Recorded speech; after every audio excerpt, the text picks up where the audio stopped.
సోమారితనం వస్తుంది, విఘ్నం కలుగుతుంది వ్రతానికి. అందుకని ఎవరు చెప్పారు, అన్నార్చనలో మీరు బ్రేక్ ఇవ్వకూడదు అన్నారు. అవును, కరెక్టే అనిపించింది. బ్రేకే ఇవ్వకూడదు. అమ్మవారి వ్రతం చేసేవాడు బ్రేక్ ఇచ్చామంటే సోమారితనం వచ్చేస్తుంది. పర్వాలేదు, ఒక పూజ అవుతుంది, బ్రేక్ దానికి సంబంధం కాదు. చెప్తున్నా, బ్రేక్ అనేది ఉండకూడదు స్వామి కార్యంలో. చాలామంది ఏమి తినకోకుండా పని చేస్తారు. ఎందుకంటే నాకు పని అయిపోవాలా, ఈ పని అయిపోయి నాకు నిద్ర పట్టదంటారు. ఎందుకంటే విఘ్నం కలిగిపోతుంది.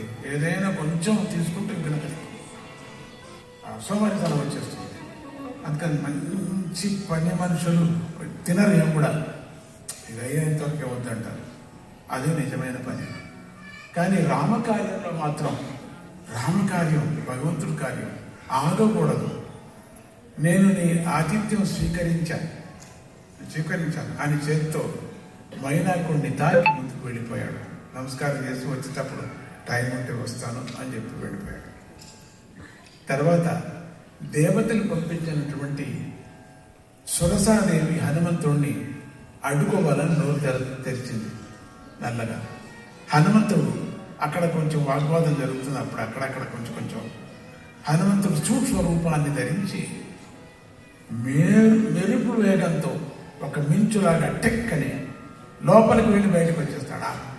అనే లోపలికి వెళ్ళేసి బయటకు వచ్చేస్తాడు. అప్ అనే లోపల బయటకు వచ్చేస్తాడు. అంత సూక్ష్మంగా బయటకు వచ్చేస్తాడు. ఆమెకు దండం పెట్టాడు. ఇప్పుడు మనకు కూడా చాలామంది ఆవడించేటప్పుడు దోమలు వెళ్ళి లోపలికి వస్తూ ఉంటాయి. చాలామంది చూసి కొంతమంది మింగేస్తారు, అది కాదు. కొంతమందితో వచ్చేస్తుంటాయి దోమలు, ఏదో వస్తా కావాలంటే చూడండి. కొంతమంది మింగేసి ఉప్పు అంటారు. ఉప్పు ఉంది అని అది కూడా పక్క వాడిని కోరికేసి వచ్చేటం కదా, ఆ ఉప్పు తీసుకొస్తుంది.